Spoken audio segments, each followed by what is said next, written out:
Good morning. Welcome to the Minnesota Bike Walk Leadership Network webinar. We are going to go ahead and I'll share my screen here so that you guys can see my screen.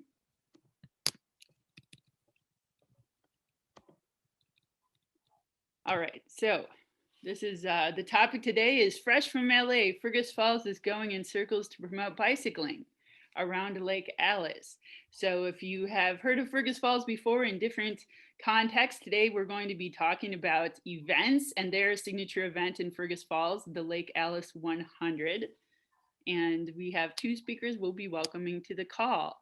So to kick off the webinar, we're going to do introductions in the chat box. So if you'd like to type your name, your location, and today we have a prize. Pedal Fergus Falls has two featured speakers today, and they will be giving away a Pedal Fergus Falls t-shirt today to the winner of this trivia question. So here it is.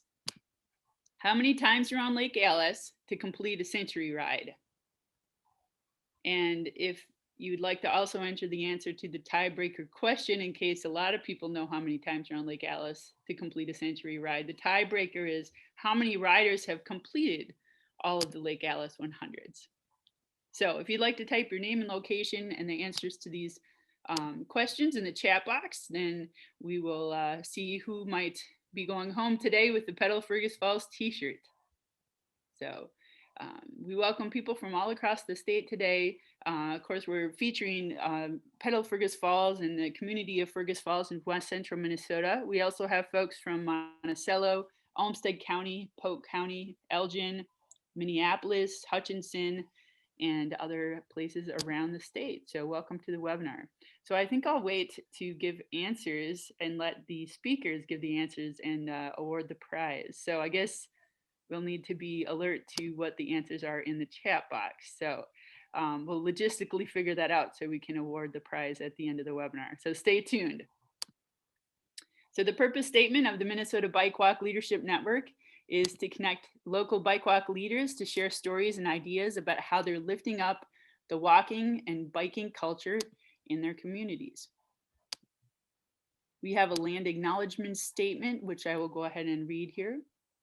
We want to acknowledge that we occupy the ancestral land of several indigenous groups, including the Dakota, Ojibwe, Ho-Chunk, Cheyenne, Oto, Iowa, and Meskwaki people.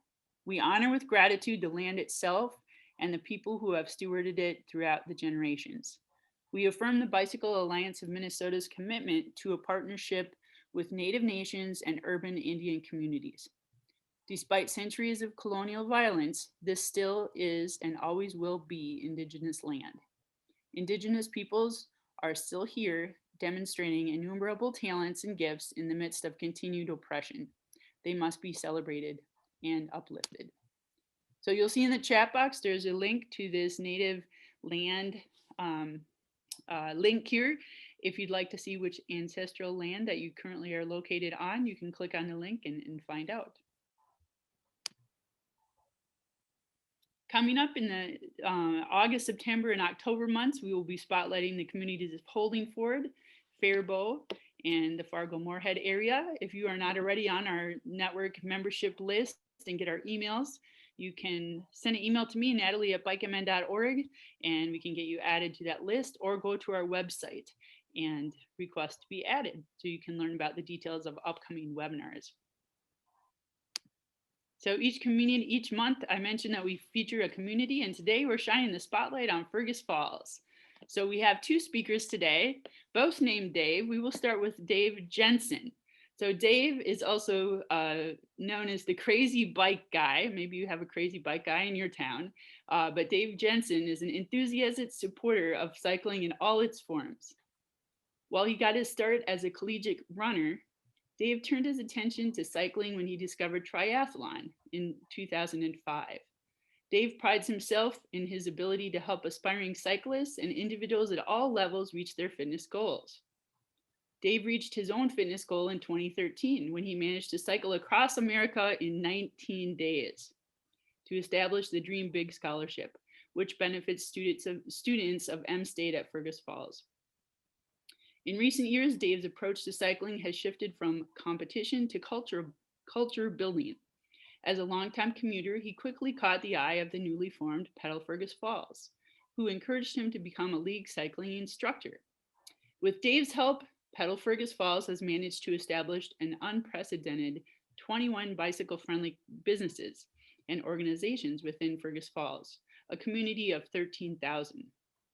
Beyond assisting with bicycle friendly initiatives, Dave helped bring numerous recreational opportunities to the community, such as Pebble Lake Youth Triathlon, Berber Park Mountain Bike Festival, and of course, the one we're talking about today, the Lake Alice 100. Welcome to the webinar, Dave. Thank you, Natalie. And thank you, everybody, for the opportunity to share with you about something that's near and dear to my heart. I am Dave Jensen, one of the co-creators of the Lake Alice 100. And happy to share with you a little bit more about it today. The Lake Alice 100 was born from a desire to help college students. I started working at M State Fergus Falls 13 years ago. As a college recruiter, I would go to college fairs at area high schools, talk to high school students about college and their future, and was saddened by the fact that a lot of them had dreams, aspirations. They wanted to go on to become businessmen and women, doctors, lawyers, all of the above, but just didn't think they could go to college. And oftentimes it was because of his finances. As you all know, college is more expensive today than ever. And that just really hit me hard. It's just sad that, these dreams, they got all the potential in the world, but it's finances holding them back.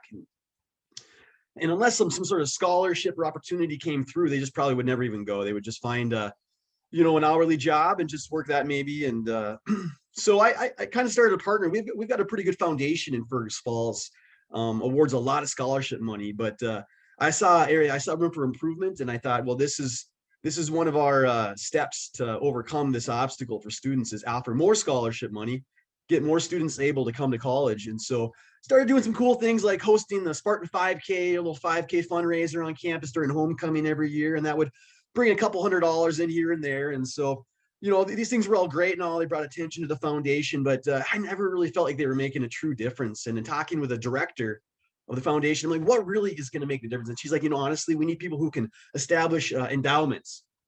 And endowments are the coolest thing ever. When I learned about this, it's basically a one-time huge charitable gift in the amount of, in this case, like $23,000 at the time, where it's self-sustaining because of that dollar amount. Every year, the interest earned off of that becomes a self-sustaining scholarship that a student would get. And I immediately became hooked on the idea of somehow rallying support from community, businesses, friends, family. Like, how do we get more endowments in place? Because this is the coolest thing ever.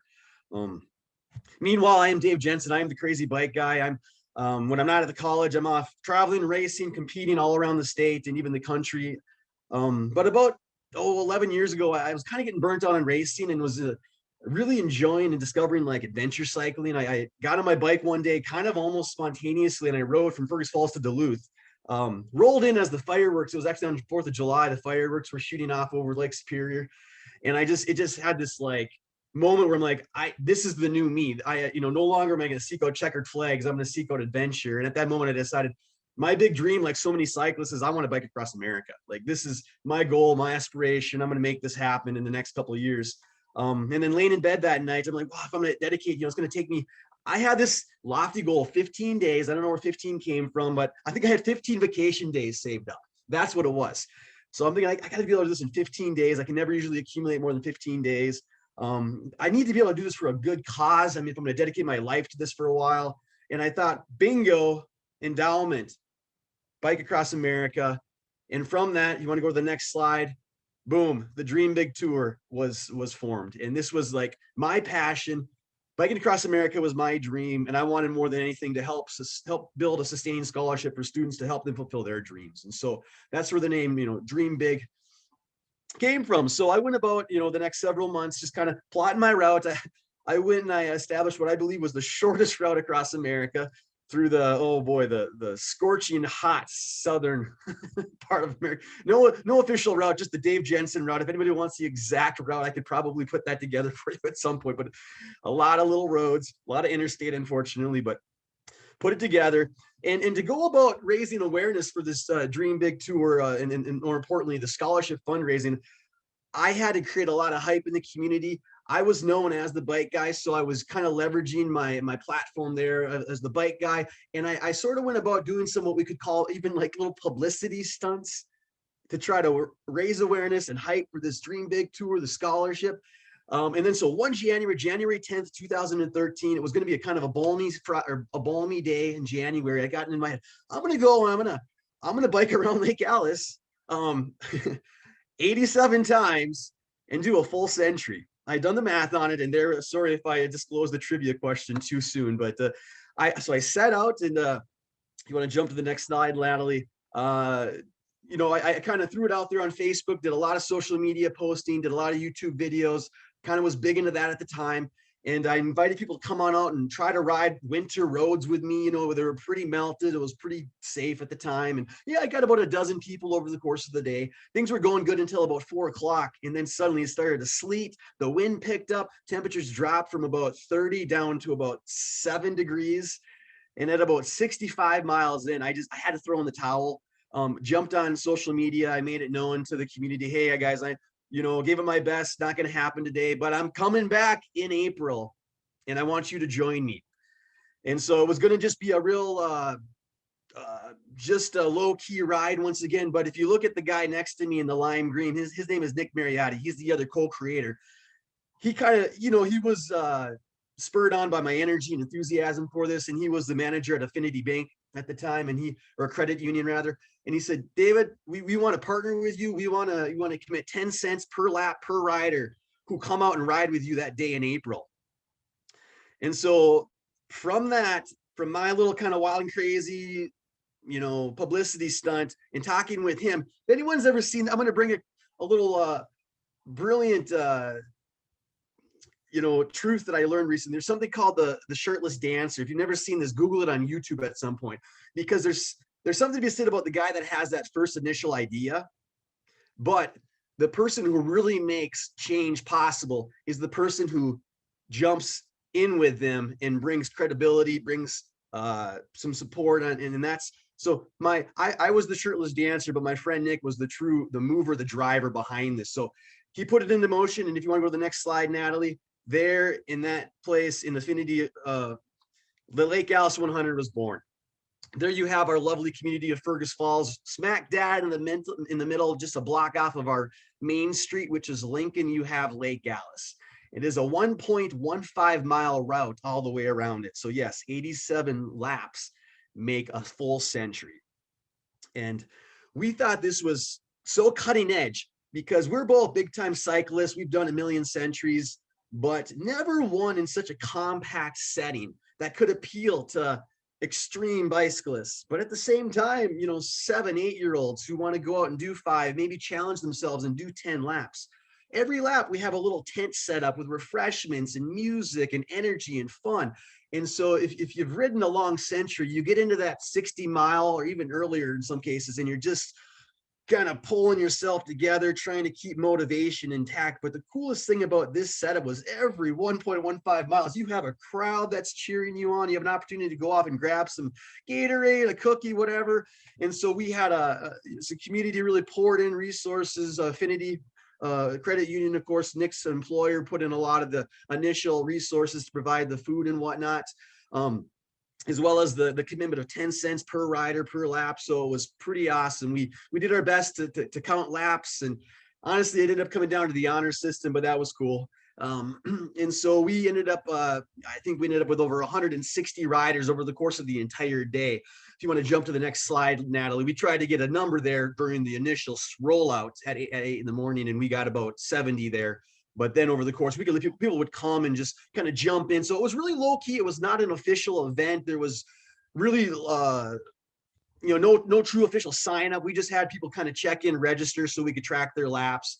But, we cleared it with the city. We let, obviously, the PD know we were doing this. But because of the nature of it being like an unofficial ride, no registration, we didn't have to jump through a lot of hoops. I don't know how in a bigger city this would work, but the beautiful thing about Fergus is, when you've covered your bases locally, and then you make sure everyone knows this is unsanctioned. You're here just because we're getting our friends together for a bike ride, we were able to do this without a lot of licenses and things. So, I don't want to speak to other cities, but this worked for us here.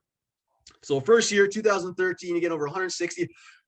Our official riders, there we go, our finishers there. We actually had maybe 7, but you see 6 of them there. And cool side fact, the gal in the middle there is actually our college president here at M-State, Carrie Brimhall, who's a strong supporter in cycling. So we kicked it off. Next slide, Natalie. We raised, like I said, over $2,500 to put forth toward the $23,000 goal. That motivated me just to continue hitting the pavement, continue to fundraise. Just an awesome testament to the belief of the many supporters of the Dream Big Scholarship in really supporting this great cause. Why was it successful? I believe because in some ways the absurdity of it. Who thinks to plant a century in a little town with a 1.17 or 15 mile loop? I think because it appealed to a wide audience, extreme cyclists and families alike. And also just because of our leveraging of just a lot of social media and hype and just trying to get as many groups aware of what we're doing as possible. And as a result, final slide, Natalie, since that first that day, we tried to do something each year. The second year, we raised support for fireworks in Fergus Falls because we weren't going to have fireworks at the 4th of July unless we could raise enough money. And then we raised support to build a bicycle repair station outside the library. Another cool thing, I believe the Lake Alice 100 helped establish Fergus as a bicycle-friendly city. I think that spoke highly of our community in putting the time and effort into doing that. So there you see our Dave Sanderson, our next speaker. They're holding our award from several years ago. He'll speak probably more to that. So again, I was kind of some of the hype, the muscle, the passion, and then you've got kind of Dave Sanderson who brings more structure and city aspect to it. So thank you. I'll be happy to answer some questions later if there are any. Thank you, Dave. It's you can just hear the enthusiasm and the passion in your voice as you're talking about this event and what brought you here. It's wonderful. So we'll pause for a moment for questions for Dave Jensen before we introduce our next speaker. So do we have any, and then I guess Dave has also revealed the answer to the trivia question to give away the t-shirt. So we'll need to take a look to see who is the winner and if the tiebreaker question comes into play, which is still a mystery. We haven't revealed the tiebreaker answer yet. I did see a correct response, so I felt like it was okay to disclose. Oh, okay. So let's see here. And then if you haven't, so try again on the tiebreaker as well, if you want to know how many people have completed the full Lake Alice 100. So does anyone have any questions for Dave Jensen? I have a quick question, Natalie. Sure. Dave, so in the first year of finalists, there was your college president, Carrie, I believe was her name. And how many other women have finished the Lake Alice 100 since that picture or since that time of the event? Yeah, since then, one other gal has. We typically don't get a lot of finishers, and that's fine. We're as proud to have the 5-year-old that does a lap as the hardcore that does 87. Sure. It sounds like extremely disproportionate, and it is a little bit disproportionate, but because if I'm not mistaken, I think the trivia question is actually how many people have completed it every year, right, Natalie? Am I wrong? I don't want to disclose how many maybe have completed it entirely or any given year, but generally it's not much more than a half dozen to max 7, 8. Okay. But yeah, so with 2 gals of, you do the math, 9 years of 6 to 7 finishers, but a lot of those are repeats. So, but yeah, we could definitely, we'd love to see more gals up there going for the full century, but that's kind of where we're at currently. Thank you. Mm-hmm.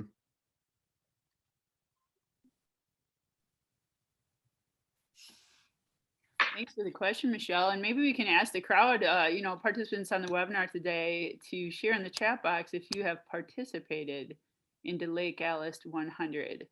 So maybe just Yeah. put in the chat box if you've been to this event and you've rode around Lake Alice, or maybe, I mean, let us know if you've rode around Lake Alice and haven't participated in Lake Alice 100 as well. So we kind of know what the draw is there. We do have one question in the chat box for you, Dave, from Maya. Do you know how many students have benefited from the Lake Alice 100 Endowment Fund and how much has been raised? Yeah, great question. So as far as the actual student benefiting from the scholarship itself, I like to believe, a lot of the other things that have come to be because of these initiatives, it's one recipient a year. And so 2013 was when it was established. 2014 was the same, or was the first recipient. And so I think there's been eight recipients. And so again, it's just a drop in the bucket of what we're trying to do, but really hoping that it sends a message to, others who are considering supporting the College Foundation, like, hey, it can be done in a creative manner. It doesn't just have to be somebody's estate going to create a scholarship. You can do something kind of out of the box and fun. And so hopefully it's setting a precedent in a way, but yeah, you're right. It's not like mass numbers. It is, but it's a special thing every year, we get to award it to them. And then they write a little essay, how their dream is going to help shape their life. And, they know the story behind it. And it's just a kind of a neat connection that is made between the college and that recipient. That's wonderful. It's great to see the partnerships that you have in Fergus Falls, and with events like this, might have that one person or a couple of people who get really excited that start the spark to get something like this going. And today, we wanted to talk about that, to give the history, to have Dave Jensen talk about how the spark ignited this really successful, sustainable ride in Fergus Falls. And I think this is a good time to introduce Dave Sanderson, the other speaker, to talk a little bit about how this pivoted to ownership by Pedal Fergus Falls and the sustainable model that's been carried on and carried forward after a lot of the foundational work that Dave Jensen did here to get it kicked off and establish some of these partnerships and then have it become sustainable over time. So, other communities, folks who are on this webinar today, might have started some type of an event in your community. How do you keep it going over time? And how do you draw in those funders to be able to sustain it financially and through the increased support over time as well? So I'd like to go ahead and introduce Dave Sanderson to the webinar, and we'll also have a little bit of time at the end for questions for either speaker in case you do have some questions that come up. Feel free to put them in the chat box, or also you could unmute once we have Q&A at the end. So our second speaker today is also from Fergus Falls, and you see his picture holding the bicycle friendly community sign in the photo on the screen here. Dave Sanderson worked as a family physician at the Fergus Falls Medical Group for 36 years. Since he retired, he's been involved with Pedal Fergus Falls, a local bicycle and pedestrian advocacy group. As a league cycling instructor, he's enjoyed helping people learn to ride safely and confidently. It's been rewarding to see bicycling become so popular in the community and to see Fergus Falls designated as a bicycle-friendly community at the silver level. He continues to enjoy biking on his fat bike on gravel roads, road bike on the Central Lakes Trail, and mountain bike on the Ferber Park Mountain Bike Trail. Welcome to the webinar, Dave Sanderson. Oh, thank you, Natalie. I've known Natalie for about 9 years. We met in Alexandria, and we've been asked to teach an LC or PS 101 course. We had just completed our training, so we were sort of rookies, and we did pretty well. They invited us back the next year, so it must have been a good sign. But the next year in April, we had one of those awful Minnesota storms, and I called Natalie and said, Natalie, we got to postpone this thing. I mean, half of this ride is outdoors. And Natalie said, oh no, we can do it, Dave. So Natalie rode down 170 miles. We completed the ride and did it. Natalie, I really appreciate your persistence and enthusiasm. And Also, I want to thank you for everything you've done. We've worked with Natalie for 8 or 9 years now in Fergus Falls, so really appreciate that opportunity to work with you. So as Natalie said, I'm the chair of Pedal Fergus Falls. We're a local advocacy for bicycling and pedestrians in Fergus Falls. Our mission is to make biking and walking safe, fun, and easy for everyone. And we're also a chapter of the Bike Alliance of Minnesota, which has been really great. It's been going on for a few years. And as David mentioned, in 2015, we were designated as a bike-friendly community at the bronze level. And in 2019, we were bumped up to silver. Now, in doing that, we use the 5 E's, which you're probably familiar with: the encouragement, education, engineering, EDI, and evaluation. So Pedal Fergus Falls is really focused on the encouragement aspect. We get things started in early April with 30 days of biking. Next slide. Yeah, next slide, please. Yeah. Anyway, 30 days of biking is getting people to ride every day in April. And we have had as many as 210 participants. We led the state in participants per capita. And we start out at Adams Park around April 1st by the Otter, and we do a ride through town. It's really fun. It's a huge group. We end up at the Dairy Queen, and it's just a wonderful way to start the biking season. Next slide. We move on to May. We've got the Mayor's Ride, and this is Ben Shire, who's really been a big supporter of cycling in Fergus Falls. You may have seen this picture. It was in the American Bicyclist last month. That's a magazine of the League of American Bicyclists. And we continue through the summer. We have numerous rides and events, and culminating in Biker Park Day in the latter part of September. But the ultimate ride, the signature ride, is the LA 100, as Dave has talked about. And it's really fun because, as he said, everybody can ride, all ages, all abilities. We have 6 or 8 people that do the whole 100 miles. We have people that do 1 lap and everything in between. And we've had as many as 200. And we do have no fee at all. We want to include everybody. So that's, yeah, next slide. Sorry. No, as Dave said too, this is, we think, the most compact century ride in the country, 87 laps to cover the 100 miles. Now, in the past, we've always had it in May, the middle of May, but unfortunately this year with COVID, we had to move it up. So we're doing it August 21st, a month from today, and we're really looking forward to that. So how did this all happen? Well, Dave has given the background on. He and Nick Mariotti got this started, and it's really amazing and incredible. And a couple of years into the event, they came to Pedal Fergus Falls and wondered if we could partner, to work together on this. And that's been really great. And I'll tell you, Dave is, as you can see from his, he's passionate and just one of those high energy people. And I tell you what, he gets his music going, and he's got the mic going, and he's encouraging people, and he just creates this wonderful atmosphere of excitement and enthusiasm, and it's really really pretty great. It does take a number of people to put this on, and we Pedal Fergus Falls has a very active board. We have numerous volunteers who help, and just for example, some of the things we have to do is registration. We have a couple of people that do that. We don't have pre-registration. People come in that day. We start at 8 with the ride starting at 9, and people can register anytime. They just sign up, sign a waiver, and we're ready to go. We do provide food. At times with donations, we've had things like hot dogs and hamburgers.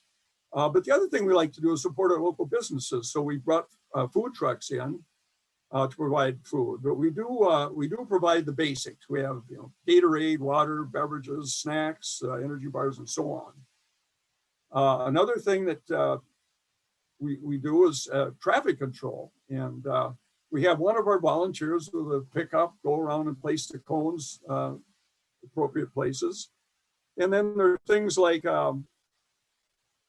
putting up tables. So there's a lot to be done, but we have a lot of great people involved, a lot of volunteers, and we've done it enough now that it goes really smoothly. Now, in addition to Dave and Nick Mariotti as partners, there are a number of others involved. Now, he did mention Affinity Plus, but the next slide, St. James Episcopal Church, which you can see in the background. They've been wonderful, and without them, it'd be really difficult to hold this event. They've got a large parking area, and it's sort of at a dead-end street, so there's room for everything and everybody. And they let us use restrooms, tables. They're just wonderful. And another part, of course, is the city of Fergus Falls, and they've helped us as far as setting things up and things like traffic control. Next slide. And we've been fortunate to have the Fergus Falls Police attend the event, and certainly appreciate everything they've done to help us out. And in the background, you can see BikeMN has come up a number of times too, and we really appreciate that.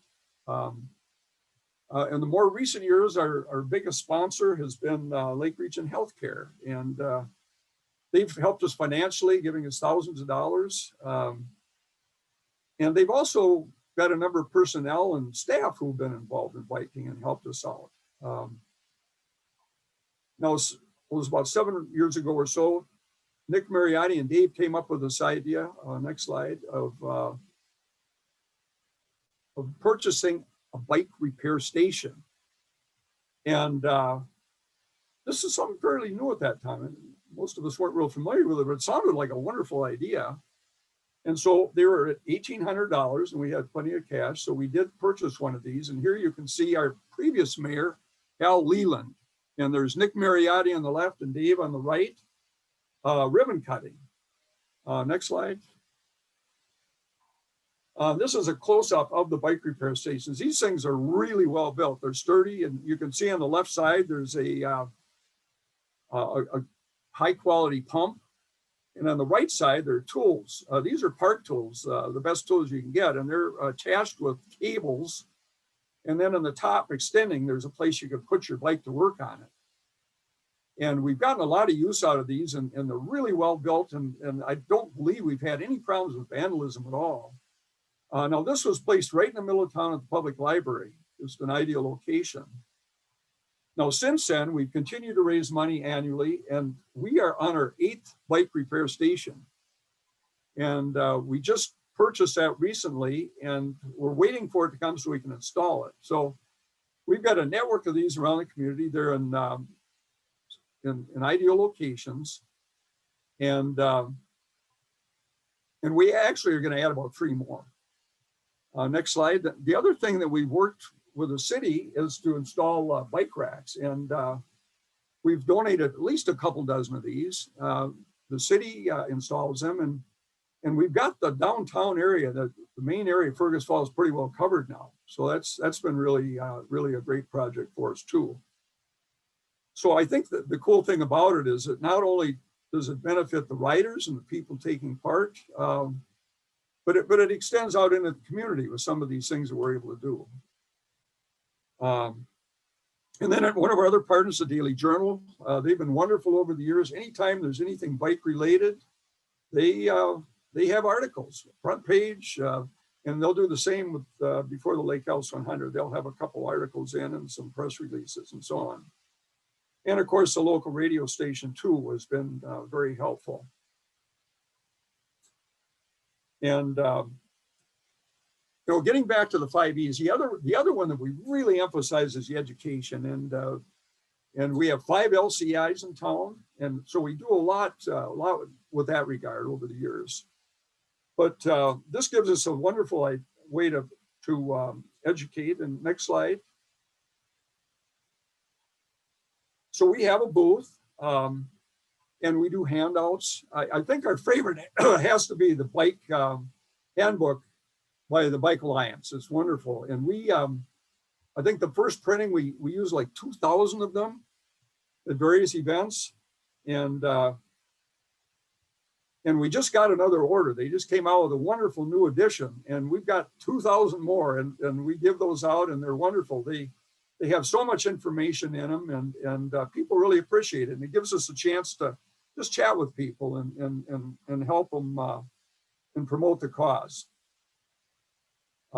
Another thing that we do is the blinky lights, and that's probably the most fun thing. And these are the little red lights that you can put on the back of your bike, and even people who are walking can put them on their clothing. And it gives us a chance to talk about bike safety too. And one of the things we found is that we've used them at a lot of events, and if you want to bring people into your booth, we put a couple dozen of these on our table, turn them on, and it's just like a magnet. Everybody gets drawn in. And so that's something that we really had fun with. And finally, the other thing that we do is we do have a bike stand up, and we have a lot of tools available too. So if anybody's riding and has a flat tire or runs into problems with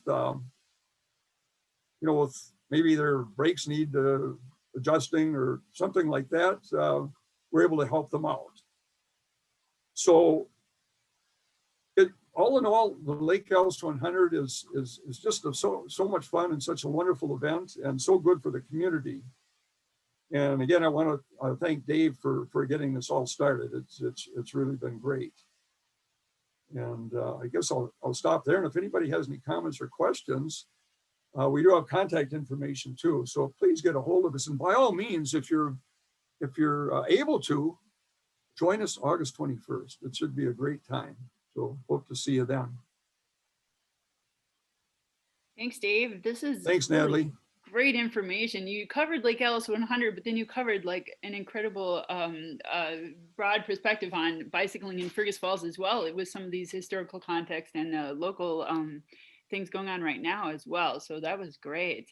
As you can see on the screen here, if you'd like to go to their website, pedalff.org, or email at info@pedalff.org. It looks like Facebook and Instagram are both places you might connect with the Pedal Fergus Falls group. So does anyone have any questions for Dave Sanderson or Dave Jensen? We'll take some questions for a few minutes here. If you're wanting to ask a question, you'll need to unmute. Otherwise, feel free to type it in the chat box.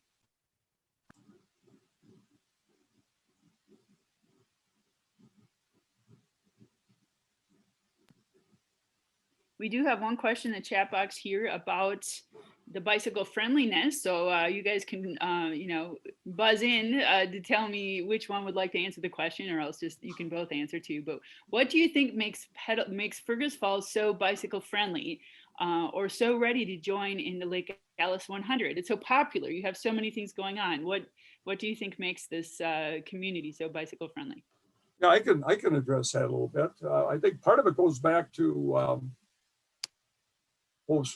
6 years ago, when we really worked hard to become a bike-friendly community. The first round, we didn't make it, but we kept persisting and working on it. As I mentioned, we have 5 LCIs. We try to promote education, the TS 101 classes. We started promoting all these events that I talked about, getting people involved, and we got the city involved, and the city has been fantastic. The city council, the mayor, as I mentioned, all the city administrators. So it's really become a group effort. And for instance, example with the city, over the years, we've worked on bike lanes, and now we've got them on several streets. We recently, the city council okayed a bike master plan. We raised some money, one of our foundations, 10,000, which the city matched. And that's in the works right now too. So that's going to be coming to fruition soon. So I think it's a lot of effort from enthusiasts like Dave and like Pedal Fergus Falls, the city, and really a citywide effort. And it's really paid off. I think people are really getting enthusiastic about it, and it's growing and growing. And I think that's evident is the fact that we went from bronze to silver, which was quite a jump. And hopefully next time we'll get gold. So.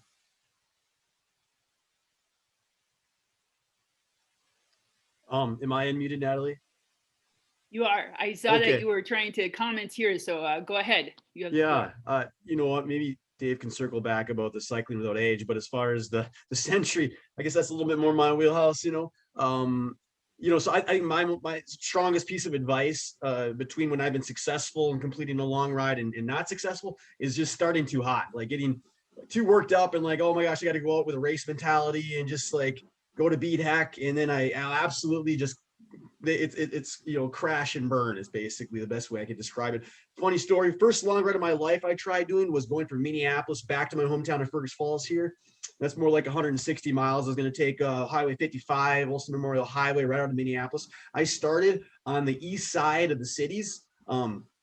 And my first 20 miles were working my way through the metro during rush hour on various streets, and I was having to race from stoplight to stoplight. And by the time I got to Rockford, which is like a little town just west of the cities, I was so utterly obliterated that I didn't even hardly make it to Minnewaska before I had to call my brother to come and pick me up. So I think if you feel like you got more in you, you want to go harder, then you're doing right. You got to hold back, just kind of really force yourself to take it easy, because 100 miles, it's quite an undertaking, and you're going to feel pretty darn good the first 30.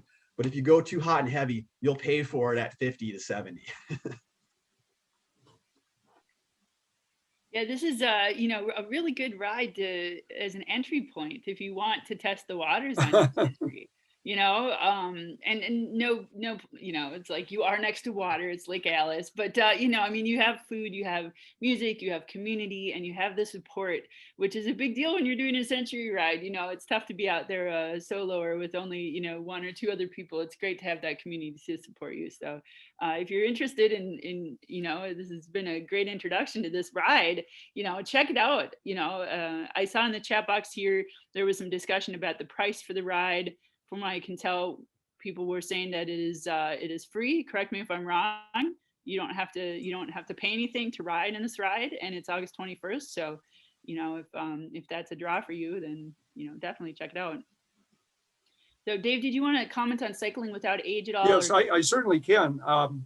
Cycling Without Age is a program that was started by fellow Ole Kausel in Denmark, and what it does is it involves using a trishaw, three-wheeled vehicle with a compartment in front, to take people for a ride. People that maybe can't ride a bike anymore, and initially focused on, for instance, people in senior care, living or nursing homes.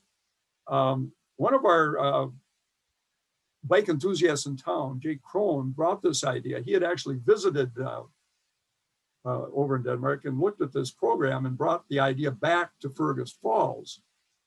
And this involved buying a trishaw, which is about $10,000. So we partnered, Pedal Fergus Falls and Pioneer Care, a local nursing home, partnered to raise the money. We each raised about $5,000 and purchased one of these trishaws. And what it involves is having they call them drivers, and have instruction to drive these things and to take the residents, the nursing home residents, and you can get two individuals on the trishaw, ultra rides through the community. And like Ole said, just feeling the breeze in their face and just getting people outside who really don't have much of an opportunity and aren't able to ride anymore. So Jake Krohn from Fergus is actually the person in charge for the whole United States. And this program has grown dramatically. I think when we started, we were one of just a couple in the state, and now there are multiple communities who are buying these and promoting this.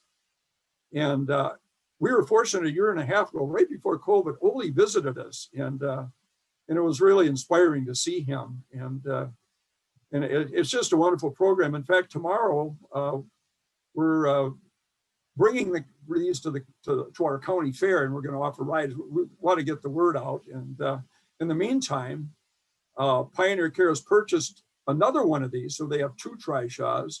And the other nursing home in town, Lutheran Brethren, has purchased one. So it's growing to the point that ultimately we want to have many of these and expand it beyond just a nursing home. People who are maybe living alone in an apartment somewhere and are maybe homebound and can't get around. So it's really a wonderful opportunity and something we're really excited about. Thanks for sharing that context, Dave. And I know there's a couple other communities throughout Minnesota, maybe some folks are on the call today who are from communities that offer a cycling without age program. So it's great to hear that popping up around greater Minnesota. So we do have a comment in the chat box that I'd like to read here, and then we will close with a couple of announcements and then a final Q&A. So we do have a comment here from Dorian. I want to just read your comment from the chat box. You know, the Pedal Fergus Falls group is a great example of spreading the message that good biking and walking is part of being a community where people want to live and locate a business. They have a receptive audience with business in the city, but they have been the ones that have generated the spark. So thank you to Dave Jensen, Dave Sanderson, and other folks from West Central Minnesota and Fergus Falls who have been that spark that has really created the sustainable change to the bike culture in Fergus Falls. So thank you for everything you do. Oh, you're welcome. So the next person I'm going to turn over the mic to here, I will start sharing my screen again, is Michelle Kiefer from BikeMN. And we're going to hear from her with an update about Walk Bike Fun. Welcome to the webinar, Michelle. Thank you, Natalie. I appreciate the time to share what's going on in the world of Walk Bike Fun.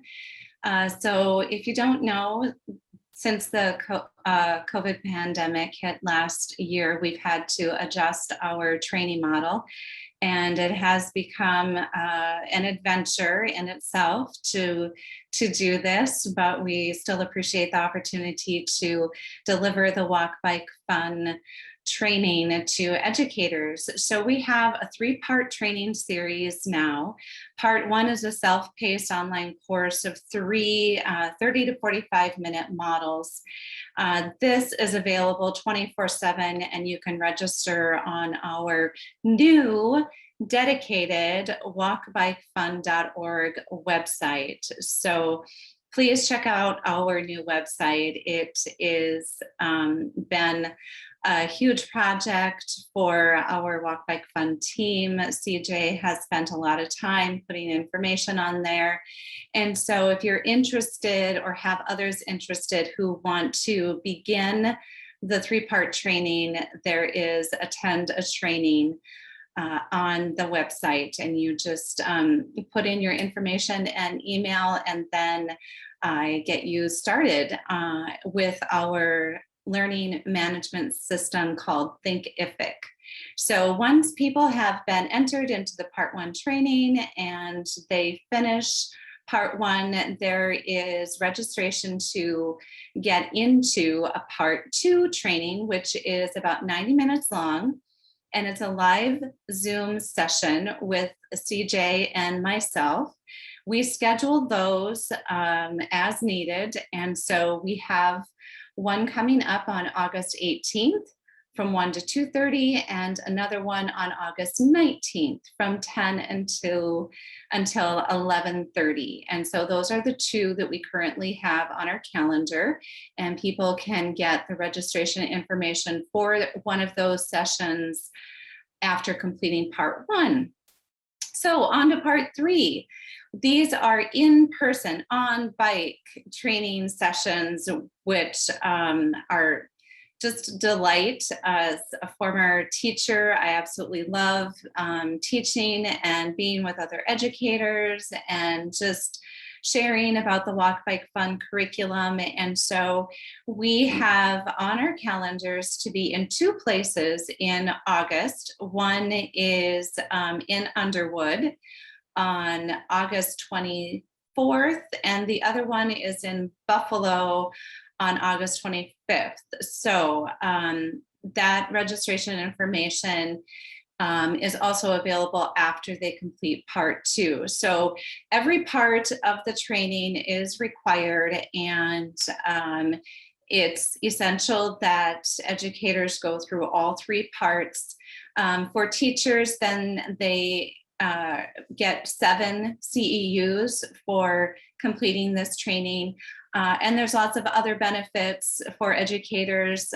They get at the end of the training a hard copy of our curriculum, but it's always available for download on our website. And then they get access to our bike fleet if their community doesn't have one when they're teaching their students the curriculum.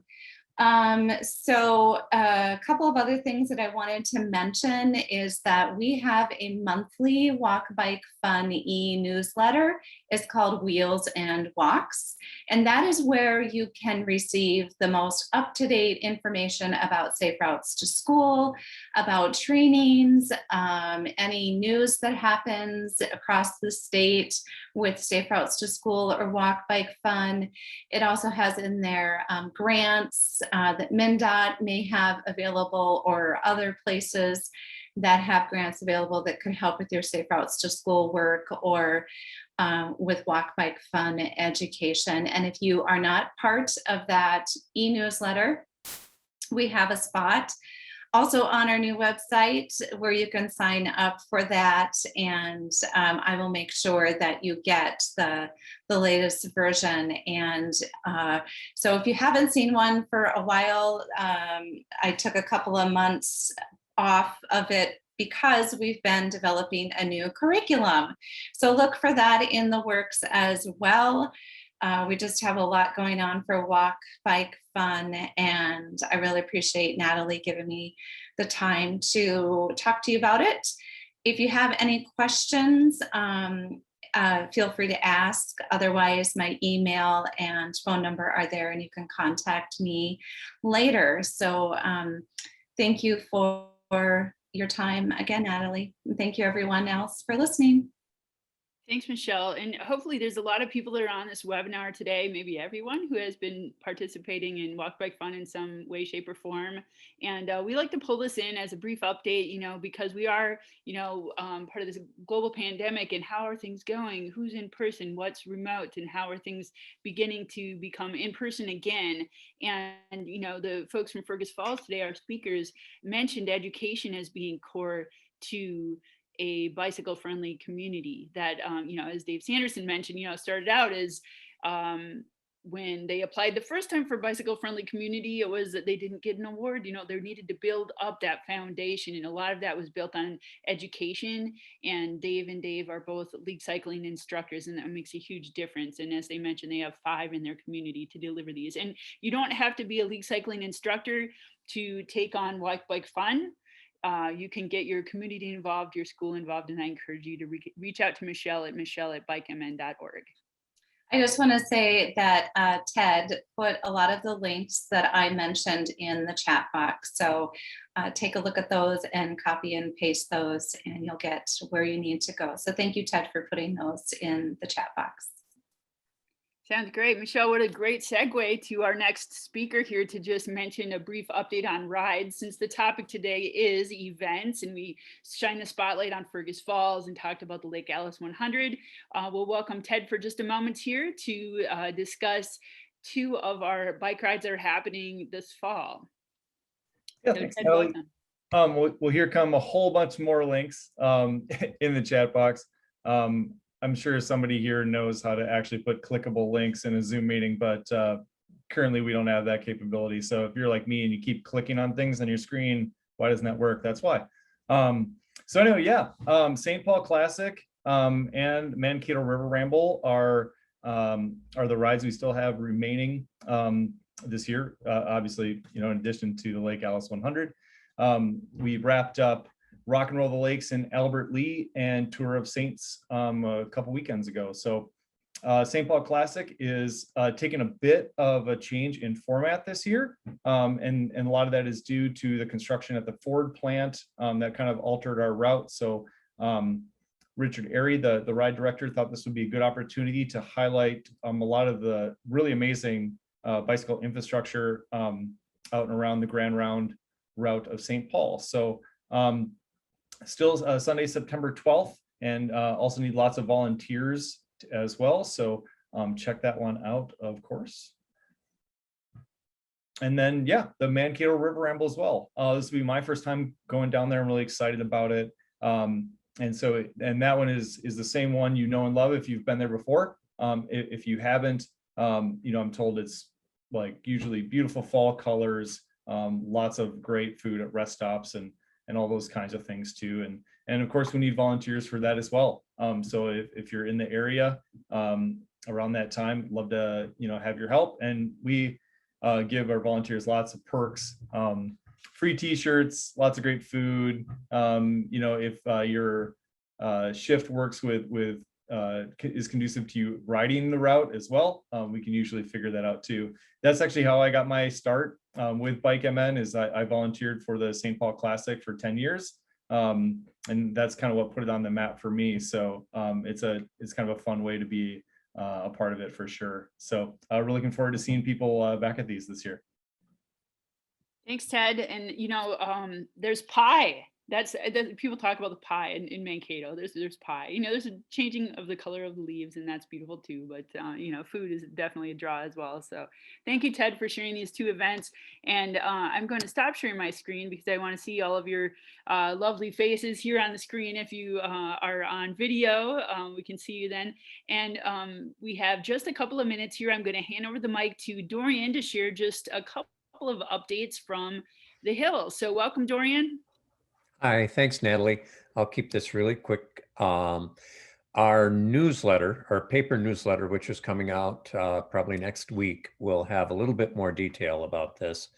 But I thought you should all know that the legislature included $5 million for Safe Routes to School and $5 million for the first time ever to fund the active transportation program.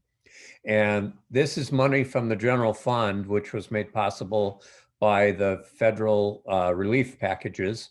It's federal money.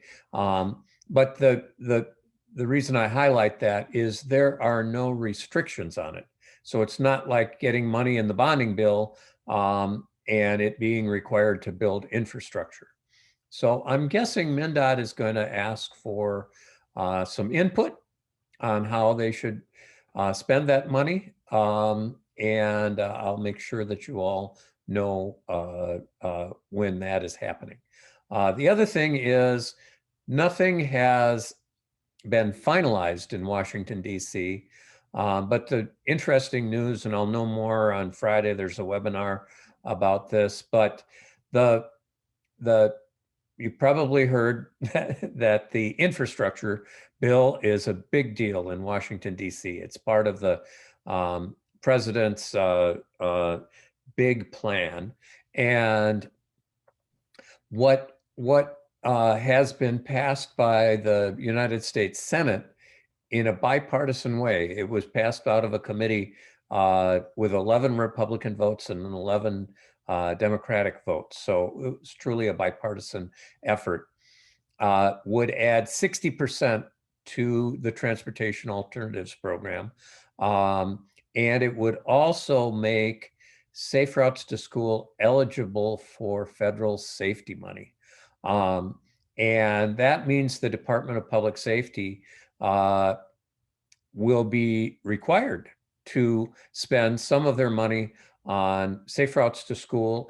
And also, if you're above a certain threshold of vulnerable users being a percentage of your traffic fatalities, you have to spend a minimum, which the Minnesota Department of Public Safety has not been spending a minimum on vulnerable users, bicyclists, pedestrians, disabled people using our roadways.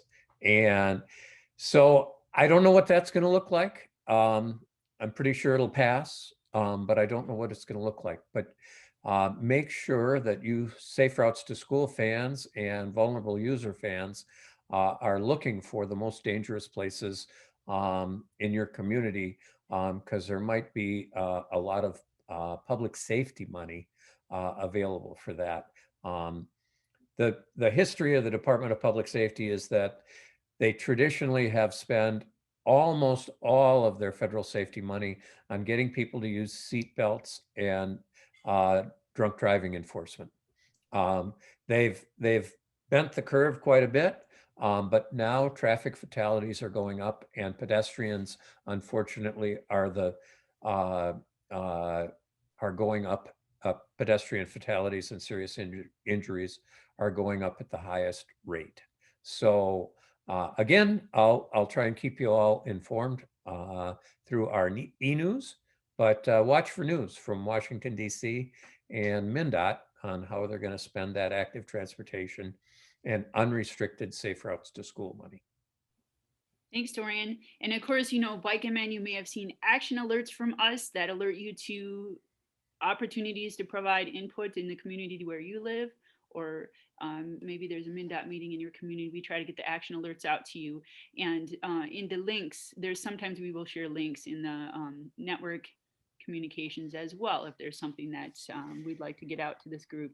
So thank you so much for the updates, Dorian. And, of course, there's more people biking and walking due to the shift in culture and how we do things the last year. So it's great to see more people biking and walking, and now we want to make sure that they're doing that safely. So anything that you do, I know a lot of people on this call have been involved in helping to make that happen and making our streets safer across the state of Minnesota. So thank you for all you've done to make that happen, and to the educators on the line as well. So I just want to close with one last reminder. We have these monthly Minnesota Bike Walk Leadership Network webinars. Our next one will be Wednesday, August 18th. We will be continuing with the theme of events and shifting a little bit to encouragement to feature the community of Holdingford. Maybe some of you are going to be participating in the retro bike ride this Saturday in Holdingford. It will be one of the organizers recently attended the Walk Bike Fun ambassador training that Michelle and CJ delivered. So stay tuned for that and participate if you can. And just to close, thank you so much to Dave Jensen and Dave Sanderson for presenting about Fergus Falls and the Lake Alice 100 today, and all of you for participating in the webinar. Thank you guys. Have a wonderful rest of the day.